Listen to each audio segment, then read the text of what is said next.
Support comes from the Missouri Forest Products Association, honoring Arbor Day on April 26th, with an ongoing commitment to sustainable stewardship and conservation of Missouri's forests. ChooseWood.com. If you have a smart speaker, you have access to the entire world of NPR and St. Louis Public Radio.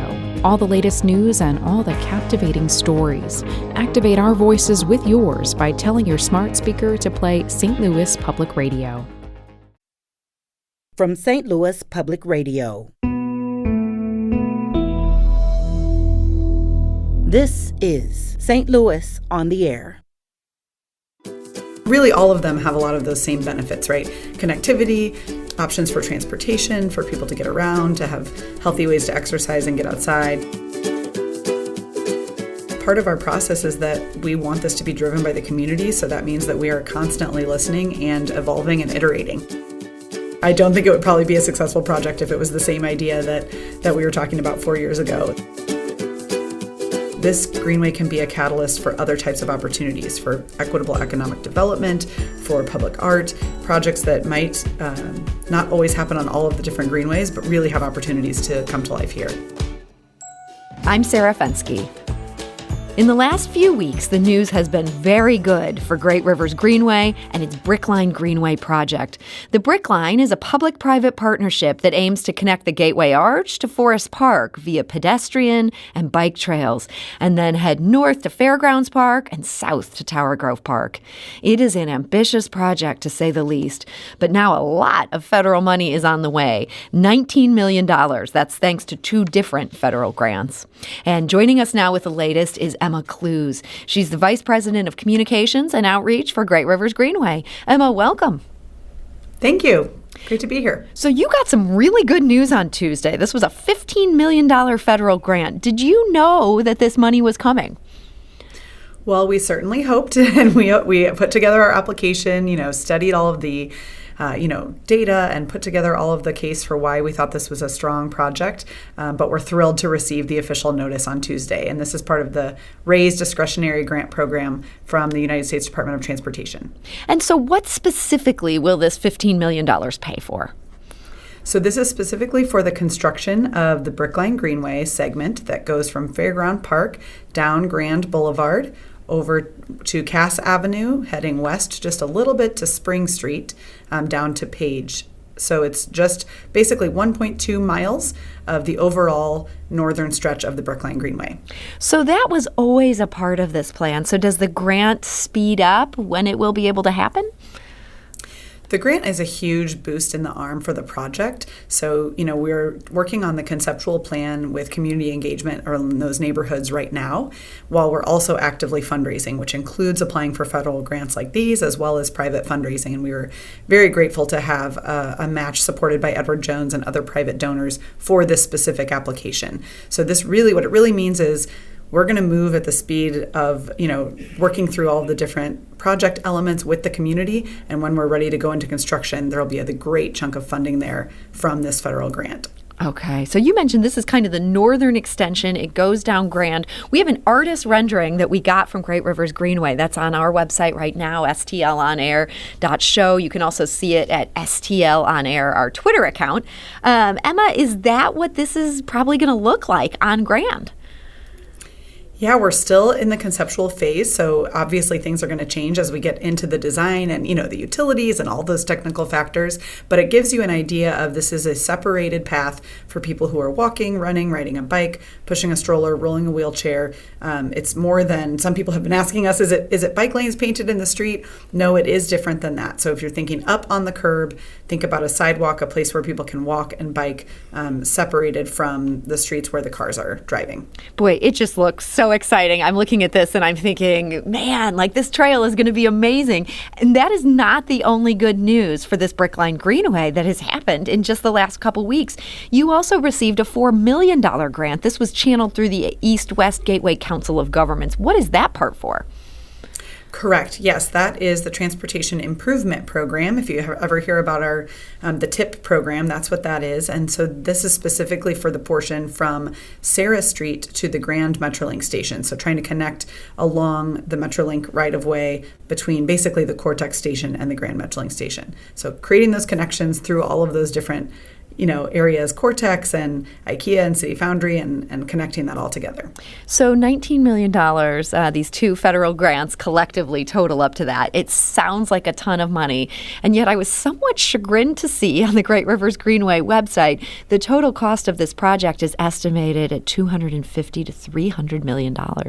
This is a huge project when it's all put together. Yes, it is a massive undertaking, and it's a bold vision. We know it will take all kinds of different people working together to bring it to life. So federal grants are a huge piece of that. We have some local sales tax funding through Great Rivers Greenway. Thank you to the voters and the sales taxpayers. And then these incredible private gifts that are coming in as well. So we really feel like it's it takes a village mentality where we're going to be seeking lots of different kinds of funding to bring it to life.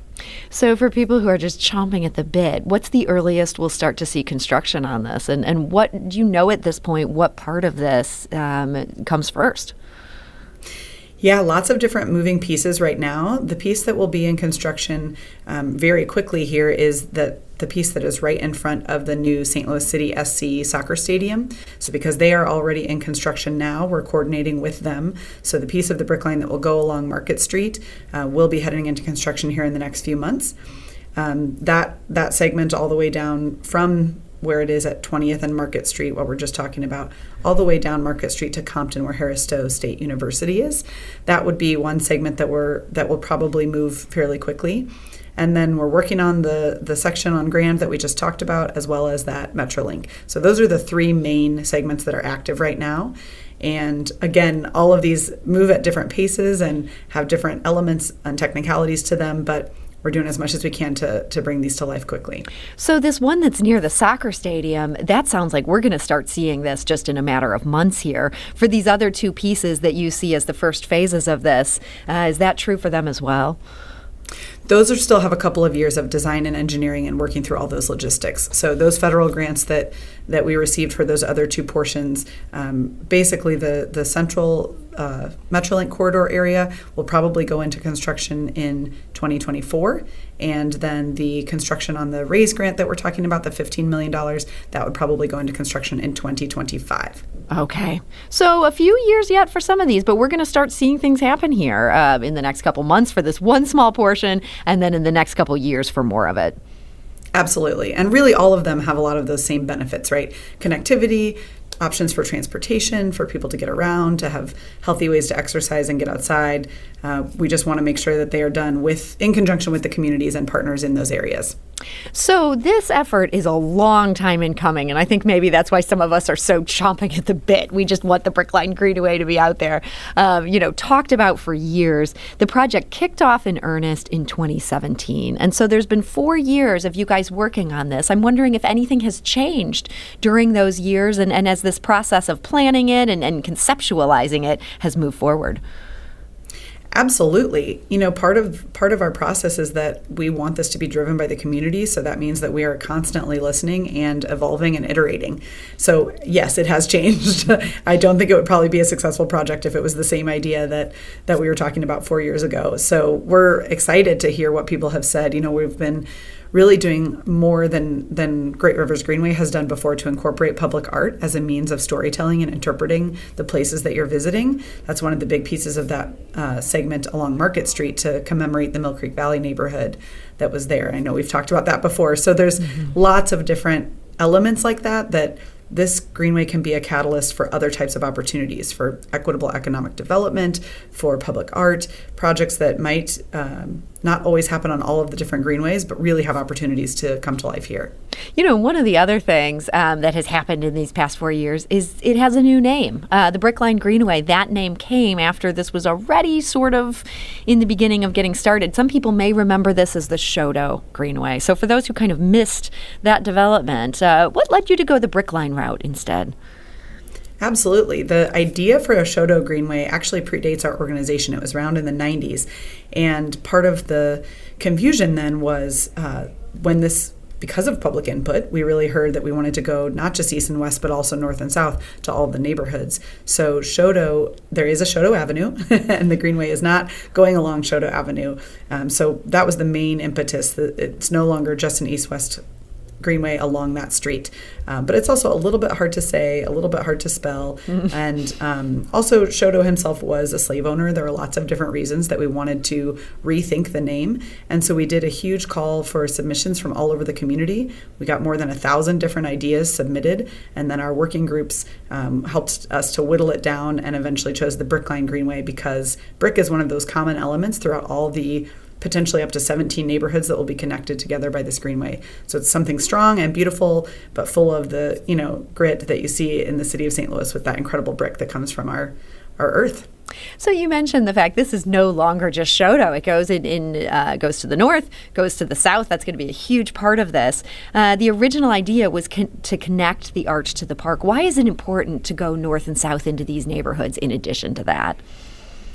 Really, most of the people in the city live north and south of that central corridor. So, in the central part of our city is a lot of institutions and schools and jobs and wonderful things that people want to connect to. But to be able to reach the neighborhoods, you really need to go north and south because most of those things in the central area are really more institutional now. And so we wanted to make sure that people have access. It's important for us to have those branches north and south to be able to connect everything together. Sort of funnel us right into that. We can go to the arch, we can go to the park. Yeah, and vice versa, to be able to, encourage people to explore neighborhoods that they maybe haven't gone to before by way of some of those connections.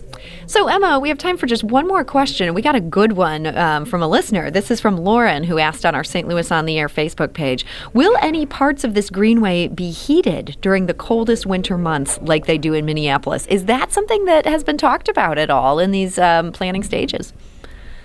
That's a good question. I have been to the greenways in Minneapolis. Obviously, they have a very different climate than we do. To my knowledge, we have not talked about doing that here because we don't have the same extreme ice and snow events. They're really under snow cover for the majority of the year. Mm-hmm. That being said, I think it's something that we still have to figure out whether these will be, what kind of mechanics can clear snow and ice from a greenway, those types of things. So that's something we can figure out. But to my knowledge, we've not talked about heating. All right. Well, I want to thank Lauren for putting that thought in all of our minds. And I want to thank Emma Clues for joining us today. Thank you, Emma. Yeah, thanks for having us.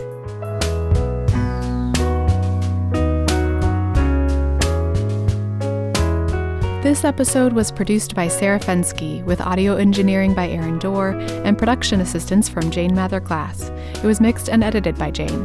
Our executive producer is Alex Hoyer. St. Louis on the Air is a production of St. Louis Public Radio. Understanding starts here.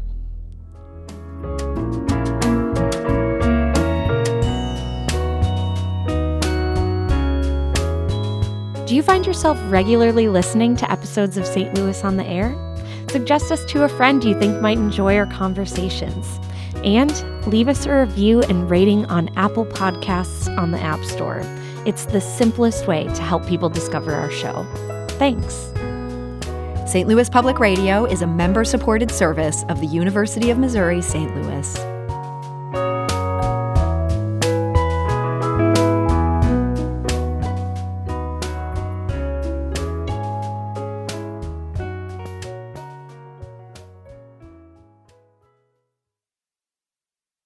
Support comes from the Missouri Forest Products Association, honoring Arbor Day on April 26th, with an ongoing commitment to sustainable stewardship and conservation of Missouri's forests. ChooseWood.com.